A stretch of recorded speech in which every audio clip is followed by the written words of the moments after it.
Hello বন্ধুরা, বহু প্রতিকার পর অবশেষে কিন্তু গ্রাম পঞ্চায়েতে যেরকম ভিআরপি পোস্টে কর্মী নিয়োগের একটা নতুন চাকরির বিজ্ঞপ্তি প্রকাশিত হচ্ছে, তো সেই রকমই কিন্তু ওএসসি পোস্টে কর্মী নিয়োগের একটা নতুন চাকরির বিজ্ঞপ্তি, যেখানে অল ওভার ওয়েস্ট বেঙ্গল জুড়ে আপনারা কিন্তু এই সকল আবেদনগুলি এখন দেখতে পারবেন ধীরে ধীরে প্রত্যেকটি গ্রাম পঞ্চায়েত জুড়ে।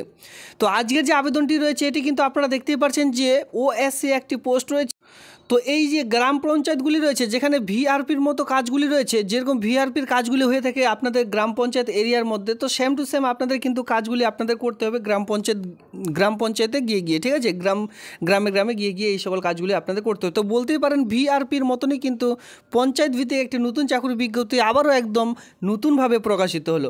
তো এই আবেদনটি করবার জন্য অন স্ক্রিনে দেখতে পাচ্ছেন অফলাইনে ফরম্যাট আমি আপনাদের সামনে নিয়ে এসেছি। এই অফলাইনে ফরম্যাটটিকে আপনাদের A4 পেজের মধ্যে প্রিন্ট আউট করে এখানে দুটো পেজ দেখতে পারবেন ফর্মেট, ঠিক আছে। এই দুটো পেজকেই আপনারা সবার প্রথমে প্রিন্ট আউট করিয়ে নেবেন। এবার প্রিন্ট আউট করার পর এটা আপনারা জাস্ট সঠিকভাবে ফিল আপ করবেন। আমি জাস্ট আপনাদের একটু দেখিয়ে দিচ্ছি। এর সঙ্গে এডুকেশনাল কোয়ালিফিকেশান আপনাদের যত বায়োডাটা রয়েছে, যেমন ধরুন মাধ্যমিকের অ্যাডমিট কার্ড, মার্কশিট, কোয়ালিফিকেশান এক কথা যেটা বলা হয়, এরপরে আপনাদের Aadhaar card, voter card, caste certificate যদি থেকে থাকে, এই কয়েকটি ডকুমেন্টস সঙ্গে যদি এক্সপিরিয়েন্স থেকে থাকে তাহলে দেবেন, না হলে দেওয়ার কোনো রকম প্রয়োজন নেই। এই কয়েকটি ডকুমেন্টস সেলফ অ্যাটেস্টেড করে একটি খামের মধ্যে ভরে আপনাদের যে বিডিও অফিস রয়েছে সেই বিডিও অফিসে গিয়ে ফর্মটি জমা করবেন। কারণ কি আপনারা সকলে জানেন যে গ্রাম পঞ্চায়েতে যে কোনো রকম অফলাইনে বিজ্ঞপ্তি প্রকাশিত হোক, সমস্ত রকম কিন্তু আপনাদের যে বিডিও অফিস রয়েছে সেই বিডিও অফিসে কিন্তু ফর্মটি জমা করতে হয়, তাই না? তো সেক্ষেত্রে এটাও কিন্তু আপনাদের ব্লক অফিসে গিয়ে ফর্মটি জমা করতে হবে। বারবার বলছি, যেরকম ভিআরপির কাজগুলি রয়েছে গ্রাম পঞ্চায়েত জুড়ে সেই সেম কাজ কিন্তু আপনাদের রয়েছে, যেটা কিন্তু ওএসসি একটি নতুন পোস্ট আপনারা কিন্তু দেখতে পারবেন। তো অন স্ক্রিনে দেখতে পাচ্ছেন সবার প্রথমে নেম অফ দ্য ক্যান্ডিডেট। এই যে ফিল আপগুলি করবেন, অবশ্যই আমি আপনাদের বারবার বলবো মাধ্যমিকের অ্যাডমিট কার্ড অনুযায়ী আপনারা কিন্তু ফিল আপগুলি করবেন। সবার প্রথমে দেখতে পাচ্ছেন ক্যান্ডিডেট নেম, এখানে আপনারা বসিয়ে দিলেন আপনার বাবার নাম, ফাদার্স নেম যেটা বলা হয়। ডেট অফ বার্থ, সবার প্রথমে ডেট, এরপরে মান্থ, এরপরে কিন্তু ইয়ারের ঘর আলাদাভাবে দেওয়াই রয়েছে। ম্যারিটাল স্ট্যাটাস, সিঙ্গেল না ম্যারিড, যদি সিঙ্গেল হয়ে থাকেন এস দেবেন, ঠিক আছে, আর যদি ম্যারিড হন তাহলে এম বসাবেন ঘরটিতে। এরপরে বলা হয়েছে কাস্ট, আপনি কোন caste, general, SC ST, OBC A, OBC B, যে কাস্টের অন্তর্গত সেটা কিন্তু এই ঘরটির মধ্যে বসিয়ে দিলেন। একে বলা হয়েছে ইকোনমিক্যাল, আপনি কি ইকোনমিক্যাল ওয়ার্কার, EWS যেটা বলা হয়, যদি থাকেন সেক্ষেত্রে ইয়েস ঘরে রাইট চিহ্ন দিয়ে ইয়েস দেবেন, আর যারা নেই তো সেক্ষেত্রে অবশ্যই আপনাদের কিন্তু নো দিতে হবে। ক্লিয়ার? এরপরে দেখতে পাচ্ছেন পোস্টাল অ্যাড্রেস, যেখানে আপনাদের কিন্তু ফুল অ্যাড্রেস দিতে বলা হয়েছে। এবার ফুল অ্যাড্রেসের জন্য এখানে আপনাদের কী দিতে হবে, সবার প্রথমে ভিলেজ, এরপরে দিলেন পোস্ট অফিস, পুলিশ স্টেশন, এর সঙ্গে দিতে হচ্ছে ডিস্ট্রিক্ট, এর সঙ্গে পিন, এটা যেন একটাও ছাড়া না পড়ে, যেটা আমি আপনাদের বললাম স্টেপ বাই স্টেপ প্রত্যেকটি কিন্তু দিতে হবে, ঠিক আছে, না হলে কিন্তু ফর্মটি রিজেক্ট করে দেওয়া হবে। তো সেক্ষেত্রে ভিলেজ থেকে শুরু করে পিন কোড পর্যন্ত আপনারা কিন্তু বসিয়ে দিলেন। এইবার অফলাইনে ফরম্যাটের মধ্যে যেটা খুবই গুরুত্বপূর্ণ সেই পয়েন্টটি হচ্ছে কন্ট্যাক্ট নাম্বার এবং ইমেল আইডি। এ দুটো কিন্তু আপনাদের জন্য খুবই গুরুত্বপূর্ণ অফলাইনের ফরম্যাটের জন্য, কারণ এখানে ইন্টারভিউর ভিত্তিতে নিয়োগের বিজ্ঞপ্তি। এখানে কিন্তু ইন্টারভিউ আপনাদের হবে, জাস্ট কোনো রকম লিখিত এক্সাম এখানে থাকছে না। এবার ইন্টারভিউ যে আপনাদের হবে সেটা কিন্তু কত তারিখে হচ্ছে, কিভাবে হবে, সমস্ত রকম কিন্তু আপনাদের এই মোবাইলের মাধ্যমেই জানিয়ে দেওয়া হবে অথবা ইমেলের মাধ্যমেই জানিয়ে দেওয়া হবে। তো সেক্ষেত্রে যখন এই কন্ট্যাক্ট নাম্বার ফিল আপ করবেন, ঠিকঠাকভাবে পার্সোনাল মোবাইল নাম্বার দেবেন যেটা আপনারা দৈনন্দিন জীবনে ইউজ করছেন, SMS আসলে যাতে করে আপনারা দেখতে পারেন, ঠিক আছে। আর এই যে ইমেল আইডি অনেকের হাতে লেখা অনেক রকম হয়ে থাকে, তো সেক্ষেত্রে আমি আপনাদের বলবো এটি কিন্তু ব্লক লেটারে ফিল আপ করাটাই বেস্ট। আপনারা সকলেই জানি যে ইমেল আইডি সাধারণত স্মল লেটারে হয়ে থাকে, তো সেক্ষেত্রে আপনারা যদি সমস্ত রকম ব্লক লেটারে ফিল আপ করেন তাহলে কিন্তু তাদের সুবিধা হবে যে আপনার ইমেল আইডিটি সার্চ করতে, তাই না? তো সেক্ষেত্রে অফলাইনের মাধ্যমে এই সকল আপনারা একটু ঠিকঠাকভাবে বসিয়ে দিলেন।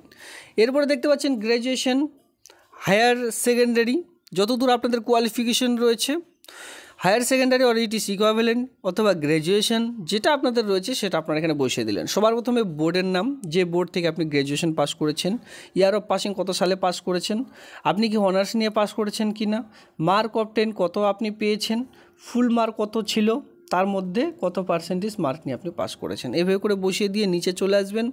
এখানে বলা আছে যদি 3 ইয়ার্স এক্সপিরিয়েন্স থেকে তাহলে এই ঘরটি আপনারা বসাবেন, ঠিক আছে। একদম নিচের দিকে চলে আসুন। এজ প্রুফ হিসাবে আপনি কোন দিচ্ছেন কিনা ডকুমেন্টস, এখানে রাইট চিহ্ন দেবেন। রেসিডেন্সিয়াল প্রুফ হিসাবে আধার কার্ড তো দিচ্ছেনই, হায়ার সেকেন্ডারি মার্কশিট দিচ্ছেন কিনা, এরপরে গ্র্যাজুয়েশন মার্কশিট দিচ্ছেন কিনা, এক্সপিরিয়েন্স সার্টিফিকেট দিচ্ছেন কিনা, যদি না দিয়ে থাকেন ক্রস দিলেন, ঠিক আছে। এরপরে EWS সার্টিফিকেট দিচ্ছেন কিনা, যদি না থাকে সেক্ষেত্রে এভাবে করে আপনাদের কিন্তু ক্রস দিতে হবে। এরপরে সেলফ অ্যাটাস্টেড পাসপোর্ট ছবি দিচ্ছেন কিনা, এভাবে করে আপনারা রাইট চিহ্ন দিলেন। এই ডিক্লারেশন রয়েছে, সিগনেচার অফ দ্য ক্যান্ডিডেট দিলেন, ডেট প্লেস দিয়ে এই ফর্মটি আপনারা জাস্ট যে কয়েকটি ডকুমেন্টসের কথা উল্লেখ করলাম এই কয়েকটি ডকুমেন্টস দিয়ে ফর্মটি জমা করলে আবেদনটি একেবারে কমপ্লিট হয়ে যাবে। তো দেখুন একদমই আপনাদের বলে দিচ্ছি, একদমই নতুন একটি চাকুরির বিজ্ঞপ্তি। এটি লাস্ট ডেট রিসিভিং অ্যাপ্লিকেশন দেখতে পাচ্ছেন। আবেদনটির লাস্ট ডেট রয়েছে 3/10/2024 তারিখ 5:30টার সময়। যদি আপনারা কেউ আবেদনটি করতে চান আমি আপনাদের বলবো অবশ্যই এই তারিখের আগেই আবেদনটি করবার চেষ্টা করবেন। আর যেটা অফিসিয়ালি টাইম 10টা থেকে 5:30-এর মধ্যে ফর্মটি জমা নেওয়ার কাজ চলবে। যেটা আপনারা দেখতে পাচ্ছেন, application will receive by hand, email or by any others. দেখতে পাচ্ছেন application will be receive by হ্যান্ডের মাধ্যমে জমা করতে পারবেন, বাই ইমেল অথবা বাই এনি আদার্স, বা আলাদা কোনো রকমভাবেও কিন্তু ফর্মটি জমা করা যাবে। এখানে কিন্তু সেটা বলা রয়েছে। Application will require documents receive registered post or speed post only. কী বলা হয়েছে এখানে দেখুন, application with requested documents will be received by registered post or speed post only, ঠিক আছে। নো অ্যাপ্লিকেশন উইল বি, আচ্ছা, এখানে বাই হ্যান্ড, ইমেল অথবা আলাদাভাবে কিন্তু ফর্মটি জমা নেওয়া হবে না। আপনারা যদি জমা করতে চান application will be required documents by registered post অথবা স্পিড পোস্টের মাধ্যমে ফর্মটি জমা করতে হবে। বাই হ্যান্ডে আপনারা যদি ব্লক অফিসে গিয়ে ফর্মটি জমা করতে চান সেটা কিন্তু জমা হবে না, মাথায় রাখবেন খুব ভালোভাবে। এখানে দেখুন জেনারেল ইনস্ট্রাকশনের মধ্যে খুব ভালোভাবে বলা রয়েছে যে অ্যাপ্লিকেশন ফর্মটি ফিল আপ করতে বলা হয়েছে। আর এখানে বলা হয়েছে কি ব্লক লেটারে আপনাদের blue or black ball pen দিয়ে আপনাদের কিন্তু আবেদন করতে হবে। পুট রাইট, যেটা আমি আপনাদের বলে দিলাম, যেটাতে যেই ডকুমেন্টসটি দিচ্ছেন সেখানে অবশ্যই রাইট চিহ্ন দেবেন, ঠিক আছে। এই কয়েকটি ডকুমেন্টস বিডিও এসডিও কী বলছে, রেসিডেন্সিয়াল প্রুফ ডকুমেন্টস হিসেবে ব্যাঙ্ক পাসপোর্ট, আধার কার্ড বা ইপিক কার্ড বা এসডিও সার্টিফিকেট যে কোনো একটি নিয়ে যেতে পারেন। এবার এজ প্রুফ হিসাবে বার্থ সার্টিফিকেট, অ্যাডমিট কার্ড যে কোনো একটি ডকুমেন্টস দিতে পারেন। এই কয়েকটি ডকুমেন্টস কিন্তু এখানে চাওয়া হয়েছে। দেখুন আমি আপনাদের বলেছিলাম যেটা ইন্টারভিউর মাধ্যমে নিয়োগের মানে প্রসিডিওরটি হবে। এখানে দেখুন যে ইন্টারভিউতে যেটা থাকছে ভিভা ভয়েস তো থাকছে, অ্যান্ড কম্পিউটার টেস্টও কিন্তু এখানে থাকবে। সেক্ষেত্রে এখানে আপনাদের কিন্তু সিলেবাস উল্লেখ করা হয়েছে, আপনারা অবশ্যই এটি দেখে নেবেন। আর এই নোটিশটির লিঙ্কও কিন্তু দেওয়া হয়েছে টেলিগ্রাম গ্রুপে, অবশ্যই টেলিগ্রাম গ্রুপে যুক্ত হতে হবে। কারণ কি ডিসক্রিপশন বক্সে আমি কিন্তু টেলিগ্রাম গ্রুপের যে লিঙ্ক সেটা কিন্তু আমি দিয়ে রাখছি, তো অবশ্যই টেলিগ্রাম গ্রুপে যুক্ত হয়ে যান। প্রত্যেকটি নোটিশের লিঙ্ক কিন্তু সেখানে আমি প্রোভাইড করে দিয়েছি। এরপর আমরা চলে আসবো রিমিউনেশন। এই কাজটির জন্য আপনারা মান্থলি যে স্যালারি সেটি কিন্তু এখানে অন স্ক্রিনে দেখতে পাচ্ছেন। 15,000 টাকা পার মান্থ যে আপনাদের স্যালারি সেটি কিন্তু এখানে আপনারা পাবেন। তো সবার প্রথমে হচ্ছে যে আপনারা কিন্তু আপনাদের নিজ এলাকার মধ্যে কাজটি পেয়ে যাচ্ছেন। 2 নম্বর পয়েন্ট, এখানে যে বেতনটি রয়েছে সেটি কিন্তু 15,000 টাকা পার মান্থ আপনাদের স্যালারি এখানে আপনাদের দেওয়া হচ্ছে, খুব ভালো মাপের একটি বেতন। তো এখানে এবার আমরা দেখব এডুকেশনাল কোয়ালিফিকেশন। দেখুন এজ যেটা চাইছে 35 ইয়ার্স অন, এখানে কিন্তু 35 ইয়ার্সের মধ্যে যে কেউ আবেদন করতে পারবেন, ঠিক আছে। 35 ইয়ার্স চাওয়া হয়েছে মিনিমাম। এর সঙ্গে এখানে বলা হয়েছে যে 10/9/2024 অনুযায়ী কিন্তু আপনাদের যে বয়স সেটা কিন্তু এখানে ধরা হবে। এবার কোয়ালিফিকেশন দেখতে গেলে এখানে আপনারা দেখতে পাচ্ছেন গ্র্যাজুয়েশন আপনাদের লাগবে any discipline from a recognised university. যেহেতু 15,000 টাকা পার মান্থ স্যালারি এখানে রয়েছে, তো সেক্ষেত্রে আপনাদের গ্র্যাজুয়েশন পাস শিক্ষাগত যোগ্যতা লাগবেই, শুধুমাত্র গ্র্যাজুয়েশন, নট অনার্স, ঠিক আছে। শুধুমাত্র গ্র্যাজুয়েশন পাস লাগবে, সেটা যে কোনো স্ট্রিম নিয়ে হোক, আর সায়েন্স যে কোনো স্ট্রিম নিয়ে, অনার্স থাক আর না থাক, খালি শুধুমাত্র আপনাদের গ্র্যাজুয়েশন পাস লাগবে, তাহলে আবেদনটি কিন্তু এখানে করতে পারছেন, ঠিক আছে।